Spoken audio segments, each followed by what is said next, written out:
Hello, welcome to David Eames on Your Mind, a conversation between friends about mental health issues.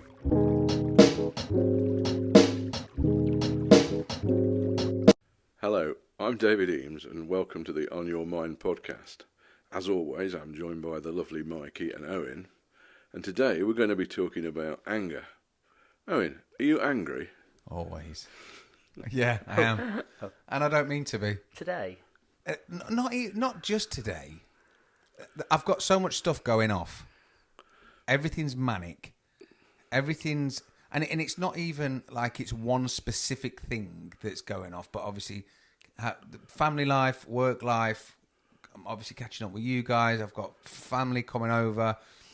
And because of some of my own decisions and the way that I carry myself with certain people, I've caused myself a lot of stress. And I get really bad eczema. But it's not necessarily always visible like skin eczema where it's just breaking out. My whole body feels like it's on fire. So it makes my fuse so much shorter. Does that make sense? Mm. So I used to be able to laugh anything off.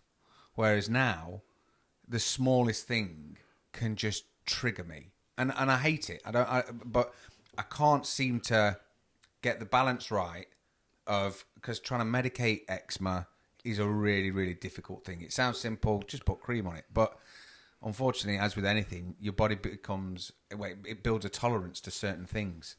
So then you start having to try different methods and all the rest of it. And unfortunately, my legs now are literally, all I want to do is scratch them off. Mm. And so my back and everything. And it's one of them things that I manage with, but like when I go to sleep, I can't help but I wake up and my bed sheets look like a crime scene. And it's just, that just gets my hackles up and makes everything twice as bad. Do you know what I mean? So I don't ever mean to be angry, but unfortunately, this stage in my life, my fuse is so much shorter than it used to be that it just seems to be quite quick to be lit rather than it be anything else. Okay. So Mikey, you're a more perfect physical specimen. So, thank you, David. Do you? I didn't say perfect. I said more perfect. Yeah. So, I'm always punching upwards. Do you get angry? I do. I think it's quite a natural emotion, anger. I suppose if we're in the wild and we're trying to protect ourselves, we want to be able to fight off things, and we've got to have that emotion to be there. To, particularly as a male, I imagine we probably have a higher threshold with anger. I don't know. I always look for David for the answer. Yeah. It's like, David, do we? Please tell me I'm right. I don't know. I find women can get quite angry. That's true. Often men being the cause of that. Yeah, we're dicks. Yeah, especially when you live with three of them. But I also, sometimes it doesn't feel natural for me. I know I bottle things up, and then I go for quite a good plateau of feeling good and everything going good. But then my anger, when it comes, and it can be for a really small thing, it feels quite irrational. And then I feel a bit of shame attached to it when it comes through, because I've gone, I thought I got away from that. Do you think that's because you let it bottle up, though? So then it's like the straw that breaks the camel's back seems so insignificant in comparison to what actually made you angry in the first place. Yeah, I do. I try and feel my emotions more and try and express them and let them out more than I used to. Yeah. But there'll be certain things that really turn me into, quote unquote, the old self, where it would just feel in this real angry state for a long time and prolong it. Like, good example recently, I thought we were having a party here for a family, and then what transpired later on in the day was the woman messaging and says, "Oh, it's for my 16-year-old lad." I was like, okay. And me being me, it was a decent amount of money for the day. I thought, that's paid rent. Yeah. One day, sorted, we can get through it. But then all these young lads started coming up, and the actuality of it got a bit real. Then my mum got back. And me and my mum, as you know on this podcast, we've always had friction together. We can be best mates or worst enemies. There's no in-between ever. This wasn't going to be a best mate time, was because she really does exacerbate everything. Like, it's going to be the end of the world scenario for my mum. And she was just crying and going crazy from the off. She only just seen about 6 lads here, and straight away screaming, "What the fuck have you done? What you?" And I'm going, I'm really sorry. I thought that's what we were doing. I spoke to you about the party. Yes, but not this. And then I just beat myself up then. I thought, oh, I've really messed up for everyone here. So I played babysitter on the top of the red bus up there, played on FIFA, but just had to watch everything for the night. And then for the next week, I'm called so many names, as you can imagine. Yeah, playing catch up. But then it just spilled out. I'm like, I didn't do this to fucking whatever. Do you know what I mean? It was all there. And I just don't want it to get to that point. I'd like to be able to rationalise it, understand where they're coming from, and not be so attached to it. So in terms of the question, do I get angry? I really do. I've seen it displayed in front of me so much throughout my life. Anger, shouting at horses, screaming. There's been a lot of anger surrounded by me. So it's something I've grown to live into. But I don't enjoy it. It doesn't make anybody feel happy around me. It's not a great tool. Anger can be really destructive. But I think we can make the mistake of thinking that I could never get angry, because it's a natural emotion, as you said, and it's actually quite helpful. Yeah. Anger's done some really good things. Women have got the vote because of anger. Slavery ended because of anger. Many good things have happened out of anger. Rage is the problem. Yes, yeah. And I think often we end up raging because we're not understanding our anger and maybe trying to suppress it. Yeah, and I think a lot of times... Sorry, Mikey. No, I was just throwing a curveball in here. But even rage, unfortunately in my life, rage has got me what I wanted. Like, I used to be bullied, and there was a day where I just battered the bully through rage and never got bullied again. And again, unfortunately, my coping mechanism with my mum's situation there, as soon as they see the melted me down to the point of going, then they all become nice to me. But there's a better way of doing it. Yeah. Which is recognising I'm feeling angry about this, and therefore I want to be assertive. Yes, that's a good word. See, the whole thing of rage, anger, we don't choose. It just happens because of the circumstance we find ourselves in. Anger is fear of a different colour. It's a response to a threat. Okay? So you've got to figure out what's threatening you. But to deal with it when other people seem to be causing your anger is through being assertive. And when we fail to be assertive, it builds up and then bursts out as rage. Yeah. I mean, I think what I find, especially if I'm trying to be assertive, my anger it all depends on who I'm dealing with or who I'm talking to. Because I think a lot of times anger, it can be just passion. To me, like, I can be so passionate about something, and because not everyone understands exactly how I'm trying to explain or whatever I'm trying to do, if I'm not coming across clearly, when someone says there's no need to be angry, that triggers me more into flicking the pages of my rage book. It's like someone saying, "Calm down." Oh, yeah, and it's like, dude, and so perfect example is for me. I never like to upset anyone, and if I ever do, I upset my family this week, and literally, as soon as I realised I'd done it, the first thing I want to do is go and be with them face to face to apologise and have a conversation. I don't hide from something. I'm not just going to take you flowers or like send you a message. I want to see you face to face. I need you to understand what position I'm in and why I'm thinking the way I'm thinking, so that I could be wrong, but at least we're on the same page. Because the frustration that I find is when someone assumes what you're meaning because they don't want the bollocking or they don't want the conversation to carry on.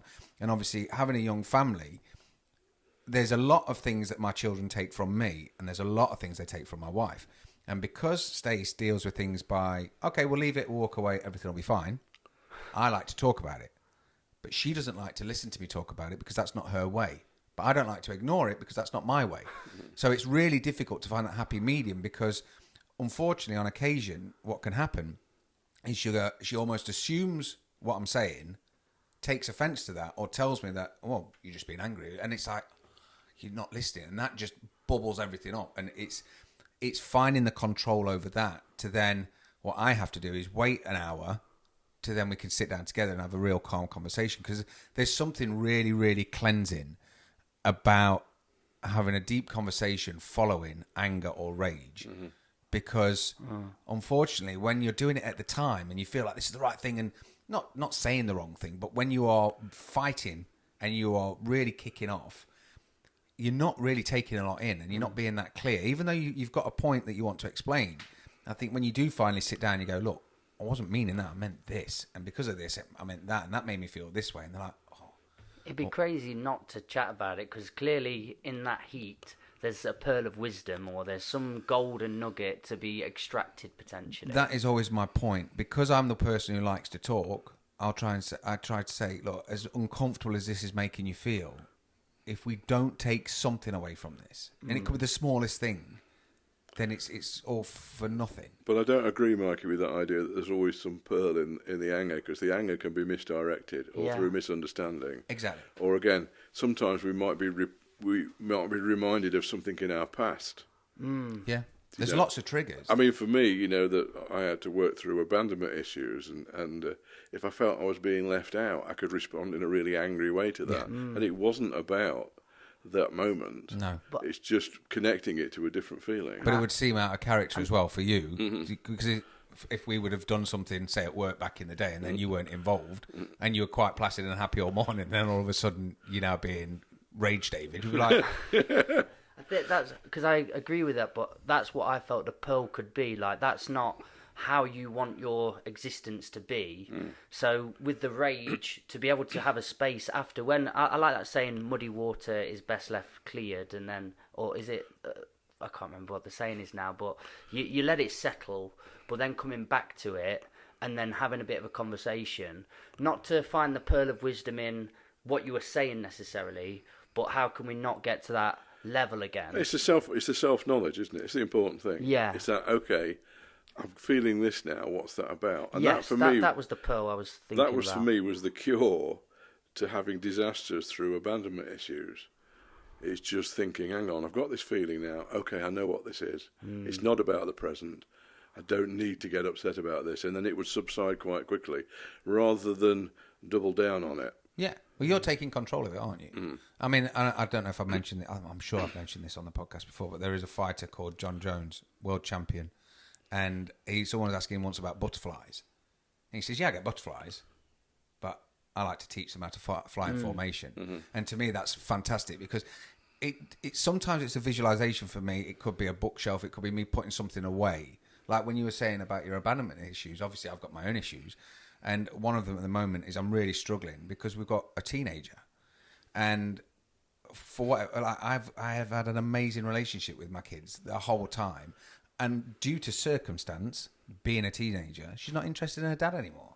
She doesn't want anything to do with any of us anymore. But that's just normal. And it will take a million people to say to me, she'll grow out of it. It's normal. And I get it. And I was a dick. And I completely get it. It doesn't stop it hurting. It really, really hurts. It's really difficult. Yeah, because in that moment, someone that you really love and was really loving towards you suddenly doesn't want to know you. And that's precisely. painful. Yeah. And then the pain is reinforced with acting like a bit of a tonk. Do you know what I mean? And you think, come on, man. And so... It's this horrible ball of frustration and anger and rage and disappointment and sadness and abandonment and all this stuff. And it's, at the minute, we've got this, the way we cope at the minute, and the way that's been working so well is we've got an app, a family app on the phone, because the biggest thing, the most important thing to my eldest is her phone. The same as any kid. So we can just lock it. So we can lock the phone and the tablet. So... when she's sticking her neck out a bit too far, I find myself getting drawn into an argument. And the problem is, it's not helpful to anyone. It causes the whole house to be upset. It just puts a horrible mood across everything. It makes me pissed off. And the thing is, literally I got in the other day, I asked her to make a dinner for whatever reason. It caused a little bit of a tornado. And I went, do you know what? Don't even worry about it. And as soon as she knew that I was walking back towards my phone, oh, no, listen. I was like, no, you're all right, mate. Don't worry about it. And she turned it off. Went and walked the dogs. So she knew I was going to be at least an hour. So then when I got back, I tried to talk to her again, and she was a bit snappy again. So I went, no worries, listen, you're all good, I'll leave it. So then about half an hour later, she came downstairs to make her dinner for school. Best mates. And I'm not saying I'm trying to force someone to be nice through bribery. It feels a little bit coercive. Yeah. But the thing is, there are consequences. Yeah. And so sometimes it's like she's got a wicked friend group, and the friend group the parents go, she's the nicest, most polite, most helpful and all this. And it fills you with pride. But then you say to her, can you just pass me that glass? And it's like you're starting a bar fight. So it's one of them. You don't want to keep rattling on going, yeah, why? How come you're such and such with their mum? And it's like, oh, God. So by doing it this way, it just shuts down my brain because I don't need to get engaged in this anymore. She knows that she's done wrong and I'm pissed off, but there's not going to be a massive bollocking that follows it. And so then we move forward, and then within the whatever time frame, it's all back to normal. But I think it's important to have a process or a coping mechanism, whatever it be, yeah. if you can. So there you are, Mikey. When your children get older, a police state. There's the answer. Yeah, just lock their stuff down. I don't know what technology is going to look like by then. Yeah. No. It'll be able to stop it working on their wrist or something. Yeah. There's another aspect of anger I want to talk about, because we talk about it kind of in a sort of natural way there. But I think for many people, and maybe more so for men, there's more anger than is natural. And I think the reason for that is well, that is a factor, but I think it's the lack of emotional understanding.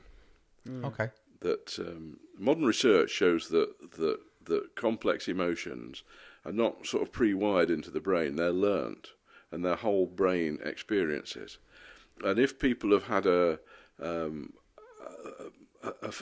not a nourishing emotional environment when they're growing up, they've not necessarily learned how to express these emotions or to feel these emotions. Yeah. And it's been my experience over the years that people get to a place where anger is the one they're comfortable with. Yeah. Because the other emotions are difficult, but they can't name them. Yeah. And I've got all this stuff, it might be shame, guilt and stuff like that, but I can't understand it, so I'll go with anger. Yeah. And it's kind of, you know where you are with anger. Yeah. And I think this is particularly for men. I think for what I was saying earlier, it's probably one that may have worked for them along the path. So people have done what they wanted through it. And again, it's not where they really want to be, but it's all they know. Yeah. Well, that's a lot of times where bullies come on stock, isn't it? Yeah. Because there's something, there's trauma behind them, or there's something that's slightly different. It could be trauma, it could be jealousy, it could be any sort of frustration. But you often find that because they get a reaction that way, and it's not always a positive reaction. A lot of times, obviously, it's a negative reaction. That you find that this is how they deal. But it is strange. I mean, even if you have a friend and you say to your friend, as a bloke, you say, "I love you, man." It's funny to see how people react. I grew up in a house where we said "I love you" to each other. We gave each other a kiss goodnight, and that was really normal. That was really normal. And like to be able to talk about emotions and all the rest of it is very normal. But I know in a lot of people, this macho bravado, you don't talk about feelings, you don't show emotion, you don't let go. And it's really funny because it's a completely different upbringing. It's a completely different worldview. And unfortunately, it can make something really toxic and really negative because sometimes, and a lot of the time, especially with anger, rage, anything, it's just a circumstance. Even when someone pulls out of you in the car, I've started to tell myself, and I loved your analysis the other day of saying, am I lighting my path or am I making a dark path? Because if I make this decision, it lights the path, let's carry on. If I'm going to make it dark, then walk away. And even driving the other day, I'm very fortunate now that I'm not doing a 9 to 5.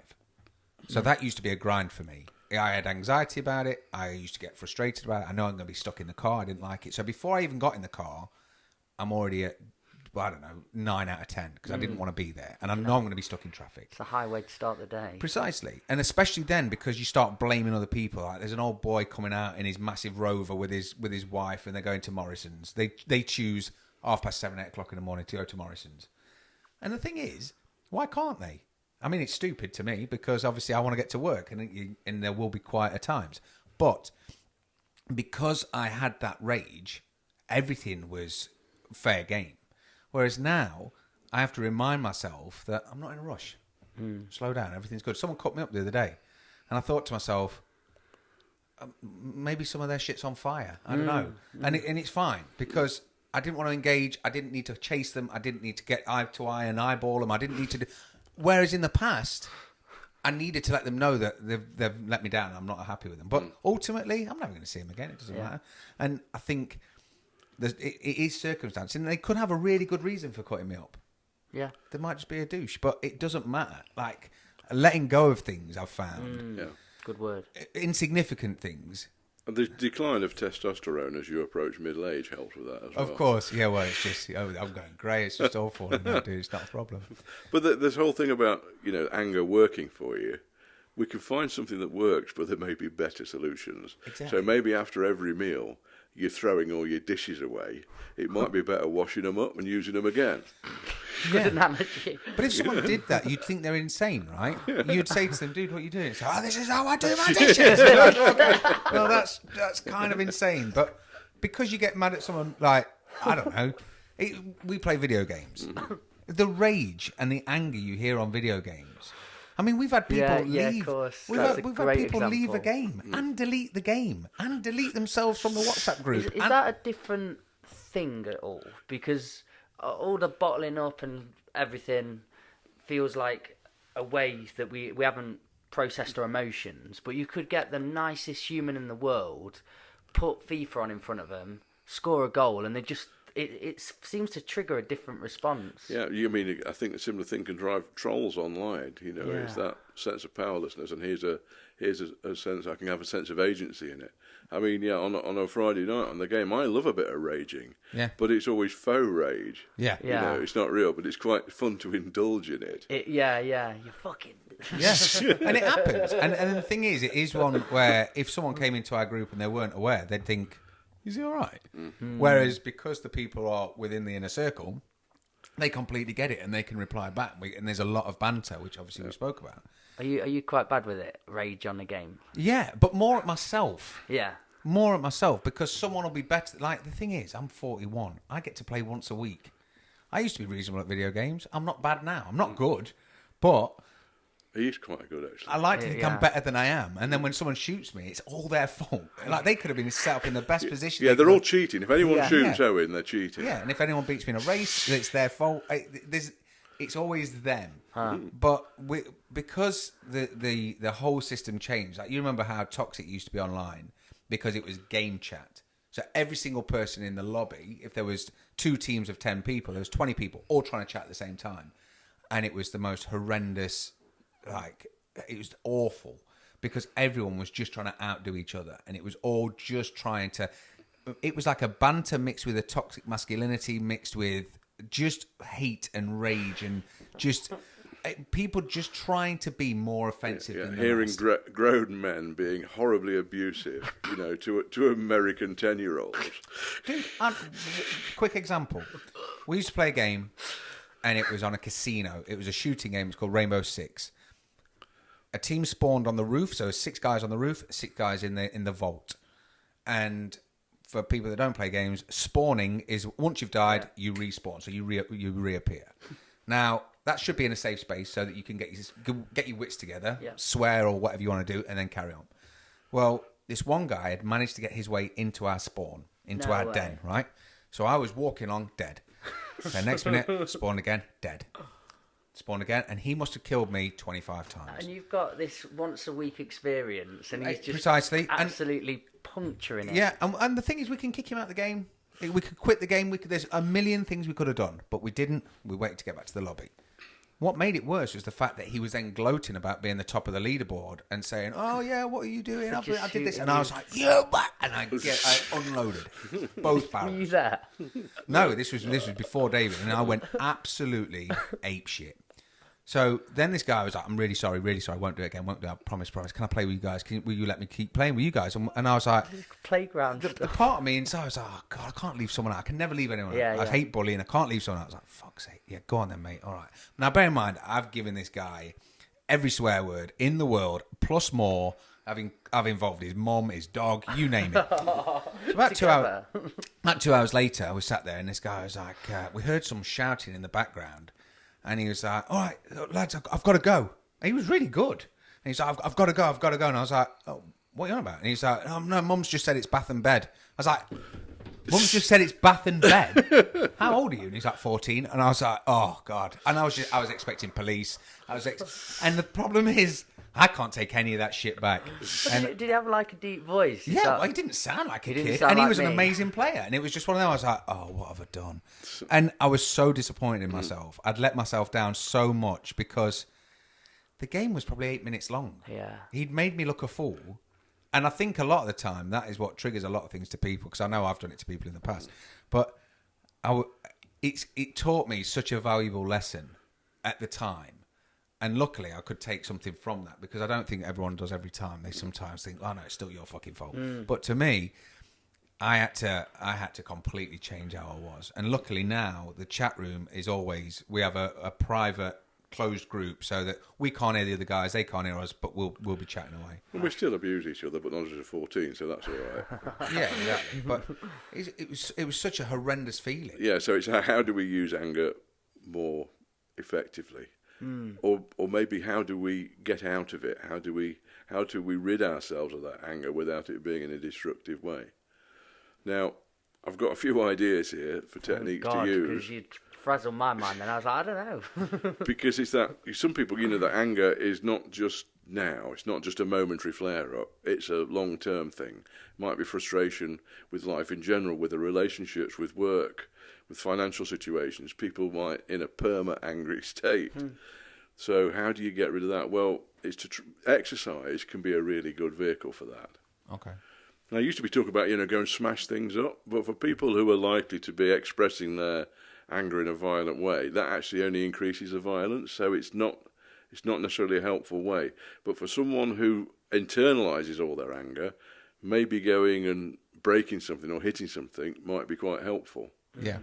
But if we're more inclined to burst out with it, then trying to use it in a constructive way. So to exercise could be quite a good way, focusing the anger into the equipment that you're using, or into the way that you're running. That's a great point, what you've said, because recently, and I feel like this is just our confessions little place. It can be. But for me, it's the first time I've actually got angry with Ella recently, but we've all got a cold, and she wouldn't let me put a nappy on the other morning. And I was just desperate. I was like, I feel really ill. I'm run down. And then she got into like a tantrum state, and started booting me. And like, she kicks really hard, and I'm just trying to put this nappy on. I've got to get to work, and there's a job that I'm late for. And there was just a point I was like, just put your nappy on. Yeah. She was already crying hysterically anyway. But do you know when you get that real emotional look and connection together? She was like, he's never done that before. Yeah. And I hated myself. It really upset me. I hated that moment. And I really don't want to get to that point again. But I'd had a week off the gym, and I'm always at the gym, and I'd particularly boxing. And I'd noticed myself recently, because I've just been work, and constantly on it, and not got to have me time or gym time. I think that really has been on top of me a little bit. So I love that you mentioned that today, because I think that is a great point. Cooking and gardening, it might sound ridiculous, but you could use your anger in that. I mean, making bread, pounding some dough can be a really good thing. Cooking for me is the one way, just to go back to me and Moo. That's the best way we connect, because we both love food. Like, she can find something on TikTok and go, look at this, I'm like, let's make it. And we make a point of going out and we buy the stuff together. And it's a massive unwind. It's not necessarily a physical beating of dough or of a boxing bag, but it is you can just feel it draining. Yeah, dancing can do it. Yeah. I like the idea of energy release and getting it out. Yeah. But also, somebody listening to this that's been particularly angry recently, I just think about, when was the last time you had a bit of you time doing something that you truly are engaged in and enjoying? I mean, we'll come to that in a moment, the more sort of passive side. I'm thinking about the active thing. Yeah. Writing can be really good. It doesn't have to be writing a novel, just writing shit. Yeah. It's that writing. It's having that idea of getting it out of your brain into something else. And I think sometimes when you are writing, no matter what it is, it's because you have the answer. The answer is to write shit over and over again. So a lot of my rage or frustration can come from not having the answer to a specific problem at the time. Does that make sense? So because I can get frustrated with myself, because I know I'm capable of doing something and it's not working. That's why you do the pain dance, or when you're trying to do you know what I mean? There's always something that needs to come out. I had a funny one recently for the role models night. Get all the kids in the bus sitting together writing, and we do a free write just to sort of free your mind. And the first one's like an elusive thing, like, what do you want to do? And they don't know what to write. And then you go, who's pissed you off recently? And everybody just started writing as much as they could. It was like spilling onto the page. But knowing you have the answer to anything. I mean, I always make a joke that I can remember most scripts to any film. I can remember any lyrics to any songs, but I don't know my times table, and I don't. I can get there, but I can't just rattle them off. And something I've always made sure my kids can do is do their times table. And one of them came home the other day and she said, "Oh yeah, I've got to do. I think it's 60 times table in 3 minutes." That's terrifying to me. That gives me hives. That's not a chance. And she smashed it in like 2.5 minutes. And the thing is, because she was in her stride, she just completely took this challenge, and then nothing changed. She got to school, she did the challenge, off she went. For me, that'd be like a brick wall just slamming into me, and the panic and the anticipate, everything would have just, and then anyone would have spoke to me, I'd have just exploded. So it's interesting. I think a lot of the times when you're in control, it's a lot easier to manage. Whereas... Yeah, that's an important point you raised there, Owen, where people often use anger as a distraction. So, if someone, maybe with dyslexia or something like that, being asked to read something out, a kid might have an angry outburst then to avoid that situation. Yeah, I've seen that. I've done that. Yeah. I'm literally that exact example. Yeah. And so using anger as a distraction from what is the real issue, something that we're embarrassed about. It's like in debating, there's something called the straw man attack. Rather than attacking the issue, you attack something at the side of it. Yeah. Or there's the ad hominem attack, which is you attack the person rather than the issue. The issue, yeah. And it's like, you can't defeat the issue, so I'm going to attack them instead. Yeah, and I've never heard that. I love that. But I live with that daily because of, in our house, my confidence, and I don't like to think I ever get embarrassed. Nothing really bothers me. I've been brought up that I would take on anything, and I don't necessarily get embarrassed or something, even as simple as phoning for a pizza or something like that. Whereas my partner, she's not into that, and it's a massive difference. Whereas I struggle to understand her point of view, she struggles to understand mine, because for me now, you could say you got to go and stand on the top of Buckingham Palace and shout at people. I'd be like, no problem. How are we getting there? Whereas if you said to Stace, "Oh, you're gonna have to go to school a different way," she'd panic. But I don't get why when she doesn't get how I can do it. And I think knowing that is a thing, because a lot of times I'll be trying to explain something, I go, this is what I'm trying to say, and because it's frustrating to them, they attack the point. It's like, do you mean this? And I go, I like these chats, because I can remember times where Chrissy doesn't want to call up somebody where like a takeaway, but it's you just call in a number, so that's what they're used to every day, but that's just where they are comfortable. But then they get fuming.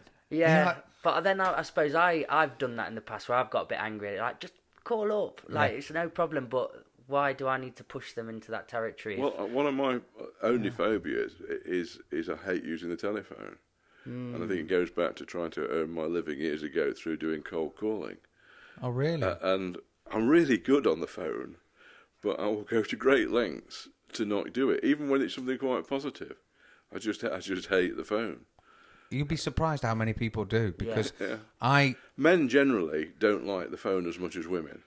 Maybe. Generally speaking. Yeah. But I just want to talk about, towards the end, about constructive ways with anger out of it. And we talked about being able to express it or redirect it into more positive things. But I think using distraction, finding something pleasurable rather than the anger, is the best solution to it. Yeah. Walking the dog in a nice bit of countryside is a really good answer to anger. Yeah. When your daughter is really annoying you, just remind yourself of how much you love her. Yeah. And that, try and shift the focus sideways into pleasurable experiences. Yeah. Rather than because it's that whole thing, anger gets worse when we sustain it ourselves. We get stuck in it. Yeah, and we hold on to it. Yeah. And this is holding on to it. This is the whole thing, letting go. And we've talked about this before, about forgiveness. Forgiveness is a choice. It's not something you wait to happen from outside. Yeah. So if you feel you've been wronged, forgive, because you're going to feel better. Yeah. You know, letting it go is just that. It's right, okay, I'm going to let The that amount go. of days I've wasted just walking around pissed off. It's normally a weekend. It's normally a weekend. And Because you're together. imagining revenge fantasies and things like that. Oh, I'm going to really... Yeah. And it's I just don't. Just speak my mind. Yeah. But I mean, I bought a basketball hoop. I bought a basketball hoop years ago, and it's a thing that now... Did you buy a basketball as well? I bought 2 or 3. Okay. But I said to her, from now, we'll go outside and we'll play basketball. Like, I think one of the most important things for me is... because a lot of times, especially in current life, everything is a race. Everything is now.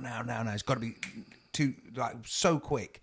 And I think a lot of the times, because you're so busy trying to do the packed lunches and walk the dogs and make tea and have a bath and do all the rest of it, it's just like, just slow down. Because I've had an argument in the past with Moo, and it's ruined that day and the next day. Yeah. And then recently I've said, right, listen, come with me and we'll go outside, we'll have basketball 5 minutes. And then you find that she's telling me more stuff about school, or she's telling me stuff about what's bothering her, or what's not bothering her, what's good, what's bad, because it's in a relaxed environment and there's not that anticipation of Dad's going to get and he's going to give me a bollocking.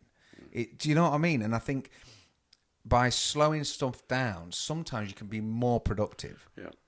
Yeah. And remember to ask yourself the question, is it going to be helpful to say that before you say I it? need that tattooed on the inside of my eyelids, dude. Yeah. Yeah, I do struggle with that. Okay. Well, I think it's been an interesting thing today. I think we'll wrap it up now. Anger has its part to play in our lives, but they're going to say, well, use it, but don't lose it. Thanks. Goodbye. Perfect. That was a great episode.